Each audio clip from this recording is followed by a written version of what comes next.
Welcome to speed-earning.in। हम लोग देखते हैं कि स्टॉक की भी अपनी एक पर्सनालिटी होती है और उससे ट्रेडर का अपना परिचय भी बिल्कुल अलग होता है। तो कई सारी कंपनीज है, 3000 कंपनीज में ट्रेडिंग चल रही है, तो ऐसा रिएक्शन देखने को मिलता है आपको ट्रेडर्स का कि अरे ये डबल हो गया, क्या बात कर रहे हैं यार, अभी देखा था 120 पे 260 चल रहा है, अरे यार बहुत दिनों बाद देखा, ध्यान ही नहीं था कब हो गए।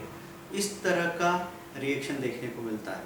तो हमारे ये 14-15 साल के कैरियर में हमारे साथ प्रैक्टिकली ये चीज़ हुई है कि हमने किसी स्टॉक को 2-2 साल बाद देखा, 2 साल बाद वो कहीं चर्चा में आया, उसका लेवल देखने में आया।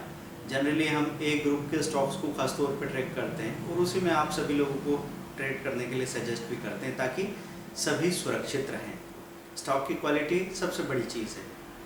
तो तैरना सीखना हो तो 4 फीट के पानी में छोड़ देना अच्छा होता है। ऐसे क्वालिटी स्टॉक्स में अगर आप काम कर रहे हैं, गलती हो गई तो उसके रेट फिर से आ जाने वाले हैं और आपको अल्टीमेटली लॉस नहीं होगा, तो आप सुरक्षित रहेंगे। यहाँ बात कर रहे थे हम लोग कि वे टू वेल्थ के वॉल्यूम स्क्रीनर्स में या कहीं और वॉल्यूम स्क्रीनर्स होते हैं जहाँ पे वॉल्यूम इंक्रीज प्राइस राइज हम लोग देखते हैं, मनी कंट्रोल में भी है और दूसरी जगह पे भी है। तो वहाँ पे जब हम लोग जाते हैं और किसी पर्टिकुलर स्टॉक को देखते हैं अभी मूवमेंट करते हुए, तो एक परेशानी ये होती है कि आपने उसको भागते हुए देखा और ख़रीद लिया, पता चला वो वहीं से लुढ़क के नीचे चला गया और अब 15-20 दिन बाद वापस उसके रेट आ रहे हैं, तो उसमें आप घबराहट बहुत ज़्यादा बढ़ जाती है। ऐसा लगता है जैसे पानी में किसी ने आपका मुंह डुबा के रख दिया, आपकी सांस रुक गई थी और उसके बाद मुंह को बाहर निकाला, आप फिर तैरेंगे नहीं, आप सीधा पूल से बाहर चले जाएंगे। तो इस तरह की घुटन कब होती है? जब आप लेते ही फंस गए और जिस दिन आपने सोचा कि नहीं यार पिछली बार फंस गए थे, अब नहीं लेते हैं ऐसे ऊपर के लेवल पे भागती हुई चीज़ को, तो आपने देखा अगले ही दिन वो 20% ऊपर चली गई। तो अब इसका क्या सॉल्यूशन हो? इसका सॉल्यूशन ये हो सकता है कि जैसे ही आपने किसी एक चीज़ को देखा, वैसे तो हमने आपको बता रखा है कि एडवांस इंटरेटिव चार्ट में जाके 4-5 स्टॉक्स को देखा आपने और कंपेयर किया कि पिछले क्वार्टर में और 5 दिन के मूवमेंट क्या है, जो सेफ लेवल पे उसको लेने की बात कर रहे हैं। कोई अच्छा स्टॉक दिख रहा है जिसकी म्यूचुअल फंड होल्डिंग वगैरह बहुत अच्छी है, उसको आपने ले लिया।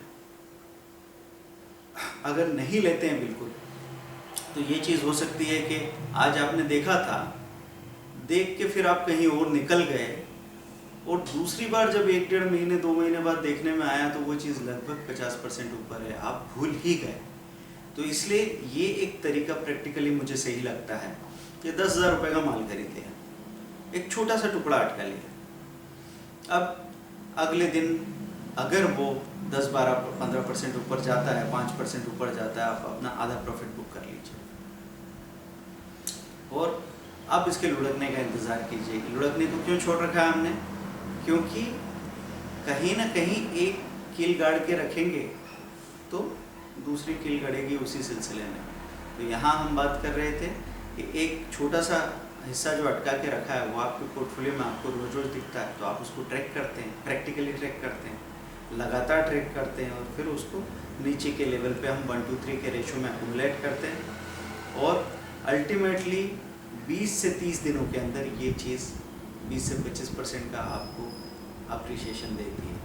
हाँ, इसमें एक चीज़ का ध्यान आपको रखना है, निफ्टी के लेवल्स को इग्नोर मत कीजिएगा, क्योंकि अगर बाज़ार ही गिर गया बहुत तेज़ी से 500-700 या 1000 पॉइंट, तो फिर किसी भी स्टॉक को वापस रेट पे आने में 2-3 महीने लग जाएंगे। फिर ये 20-25 दिनों में ऐसा नहीं होगा। हाँ, हम बात कर रहे हैं नॉर्मल मार्केट रेंज की, जब टेक्निकल करेक्शंस तो हो ही रहे हैं। टेक्निकल करेक्शन मतलब 400 पॉइंट निफ्टी बढ़ी, फिर 150-200 पॉइंट 250 पॉइंट गिर गई, फिर वापस ऊपर चली गई, ऐसा चल रहा है तब तक ठीक है। लॉन्ग करेक्शन आ जाए जैसा अभी आया है, 8500 से सीधा 7700 दिखा दिया, इसको हम कंपेरेटिवली लॉन्ग करेक्शन कहेंगे। वो क्रैश हो जाएगा फिर तो 1.5 साल लग सकता है चीज़ों के रेट आने में, पर ऐसे क्रैश होने में ऐसा नहीं कि आपके वॉल्यूम स्क्रीनर में कोई भी स्टॉक चल नहीं रहा। जैसे ही वो 2-4 दिन क़यामत के गुजर जाते हैं, ब्लड बाथ के गुजर जाते हैं, उसके बाद में जो भी अच्छे स्टॉक हैं वो अपनी गति फिर से पकड़ने लगते हैं। चाहे निफ्टी नीचे जा रही हो, सेंसेक्स नीचे जा रहा हो, अच्छे स्टॉक अपने फिर ट्रैक पे चलने लगते हैं। तो आपको तो मौके मिलने वाले हैं, इसीलिए मैंने आपसे कहा था 1 to 3 के रेशो में खरीदने की। और आगे हम इस बात पे भी चर्चा करेंगे कि ये खरीदने को प्राइस वाइज ना रख के टाइम वाइज रखें तो ज़्यादा अच्छा होगा। हाँ, एक लाइन में अभी मैं ये बात कर देता हूँ, आगे इस पर एक डिटेल टॉपिक में डिस्कस करेंगे हम लोग कि जब भी आप खरीदें तो एक रूल का ध्यान रखें कि अगर मुझे 30-40 दिन के लिए कोई स्टॉक खरीदना है तो 1/3 टाइम में मैं उसकी बाइंग करूँगा, तो मुझे उसकी बाइंग का प्रोसेस 10 दिन तक चलाना चाहिए। तो हर 4 दिन में मैं उसको खरीदूँ, 4 दिन में जो भी लेवल सामने आएगा हम देख लेंगे। ऐसी अगर 1 साल के लिए कोई चीज़ खरीदनी है तो उसका बाइंग प्रोसेस 3 महीने तक चलना चाहिए, उसकी बाइंग होनी चाहिए 3 से 4 महीनों में। अगर आपको 5 साल के लिए कोई चीज़ खरीदनी है और ख़रीद के रखनी है तो उसका बाइंग प्रोसेस चलना चाहिए 1.5 साल तक, 1/3 टाइम तक। वो आपका एक नियम बना लेना है आपको, ताकि आपके साथ धोखा ना हो। धोखा कैसे होता है? धोखा ऐसे होता है कि आपने कोई चीज़ सोची थी 250-300 में टाटा स्टील लिया, फिर 270 में ले लिया, 250 में ले लिया और अब वो 200 आके खड़ा है। अब हमारी ताकत नहीं बची खरीदने की, उतना पैसा भी नहीं बचा क्योंकि हमने उसको इस तरीके से एलोकेट करके नहीं रखा हुआ था। तो ये एक तरीका होता है वॉल्यूम स्क्रीनर में, जहाँ आप टुकड़े टुकड़े में खरीदते जाएं और फिर अल्टीमेटली 1 महीने बाद बेचें। दूसरा तरीका, कुछ लोग इस बात के लिए राज़ी नहीं है कि भाई हम खरीद के रखें और उसको गिरते हुए देखें, हमको टेंशन आता है, घबराहट होती है, हम ये नहीं कर सकते। तो फिर आपको थोड़ी सी मेहनत ज़्यादा करनी पड़ेगी। आप कागज़ पे ट्रैक करते रहें कि कौन सा पर्टिकुलर स्टॉक कब चला था। तो आज जो स्टॉक चला है वो अगले 3-4-5 दिनों तक उसमें सेलिंग आ जाएगी, उसके बाद वो रेंज बाउंड हो जाएगा 10-15 दिन का, और उसके बाद दोबारा वो स्टॉक चलने लगेगा। तो आप इसे 8-10 स्टॉक्स को ट्रैक करके रख लीजिए।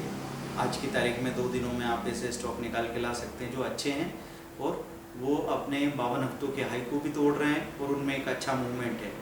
तो जब 20 दिन बाद 25 दिन बाद दोबारा वो स्टॉक आपको चलते हुए दिखे और आपके वॉल्यूम स्क्रीनर वाले पेज में 1 से लेकर 10 पेज तक की डिटेल होती है, पहले पेज पे तो 10 से 20% तक के गेनर्स होते हैं और आखिरी के पेजेस में 6, 7, 8वें पेजेस तक आपको दिखता है 2%, 3% का गेन करके कोई चीज़ें अभी आ रही है पलट के, या तो उसको रिकवरी फ्रॉम इंट्राडे लो के स्क्रीनर में भी आपने देख लिया है। तो अगर 2% बढ़ के और 2% के ऊपर मेंटेन करने लग जाए, वहाँ पे आप उसको ले लीजिए और एक स्टॉप लॉस लगा के 2% का स्टॉप लॉस, थोड़ा बड़ा स्टॉप लॉस लगेगा, तो आप वहाँ आराम से 10 से 15% का गेन 2 दिन के अंदर भी ले सकते हैं। ये सिलसिला अगर एक बार आपने जमा लिया, मतलब पहले 25 से 40 दिन तक आपको मेहनत ज़्यादा, रिजल्ट नहीं मिलेंगे, लेकिन उसके बाद जो रिजल्ट मिलना शुरू हुए वो ज़िंदगी भर ही चलते रहेंगे। क्योंकि अभी 25, 30, 40 दिनों तक आप सिलेक्ट करके 7-8 स्टॉक्स का इस्तेमाल कर लेंगे, तब तक नई लिस्ट बनती रहेगी, उनका सिलसिला शुरू हो जाएगा, उनका इस्तेमाल करेंगे। आप लगातार उस पर नज़र रखिए और 2-2 दिन में 15-15, 20-20% का गेन कीजिए, तो आप एक ज़बरदस्त प्रॉफिट बना सकते हैं, वो भी पूरी तरह सेफ रहते हुए। पैसा आपका हमेशा ही कैश रहेगा। Thank you very much, bye.